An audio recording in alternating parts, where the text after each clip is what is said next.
Hello बच्चों, let's read the question. The question says three graphs mark 1 to 3 representing the variation of the maximum emissive power and the wavelength of radiation of the sun, welding arc and a tungsten filament.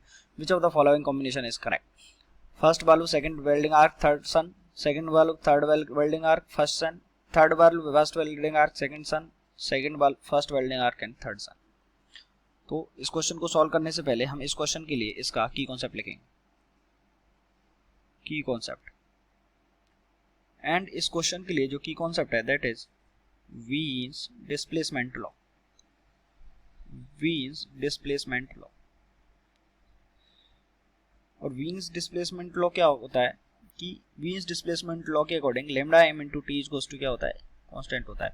यानी कि maximum wavelength और T का जो multiple है वो constant होता है. यानी कि जो मैक्सिमम वेवलेंथ है it is inversely proportional to the temperature. अब अगर हम इस ग्राफ को देखें तो हम इस ग्राफ से बोल सकते हैं कि देखिए ये क्या हो जाएगा, इसका मैक्सिमम वेवलेंथ यहाँ पे होगा लैम्डा 1. इसका मैक्सिमम वेवलेंथ है वो कहाँ पे होगा, इस जगह पे होगा. इसका जो मैक्सिमम वेवलेंथ है वो कहाँ पे होगा, कहीं यहाँ पे होगा.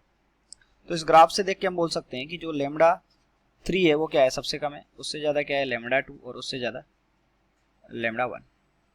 ये हमको इस ग्राफ से पता चल गया. और वीन्स लॉ बोल रहा है कि जो लैम्डा है मैक्सिमम जो वेवलेंथ है वो टेम्परेचर के इनवर्सली प्रोपोर्शनल है. यानी कि T1 का जो टेम्परेचर है वो सबसे कम हो जाएगा, T2 का टेम्परेचर फिर, और लास्ट में किसका टेम्परेचर आ जाएगा, T3 का.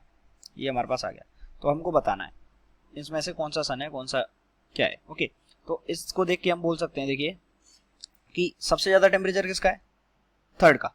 ओके, और यहाँ पे और सबसे ज़्यादा उसके बाद T2 और उसके बाद क्या है 1. तो T3 जो है वो क्या हो गया, सबसे ज़्यादा टेम्परेचर किसका होगा, सन का होगा. उसके बाद टेम्परेचर किसका होगा, वेल्डिंग आर्क का होगा, वेल्डिंग आर्क. और सबसे कम टेम्परेचर किसका होगा तीनों में, जो टंगस्टन फिलामेंट है या बल्ब है उसका. तो फर्स्ट तो क्या हो गया बल्ब, सेकंड हो गया वेल्डिंग आर्क और थर्ड हो गया सन. यानी कि थर्ड सन हो गया.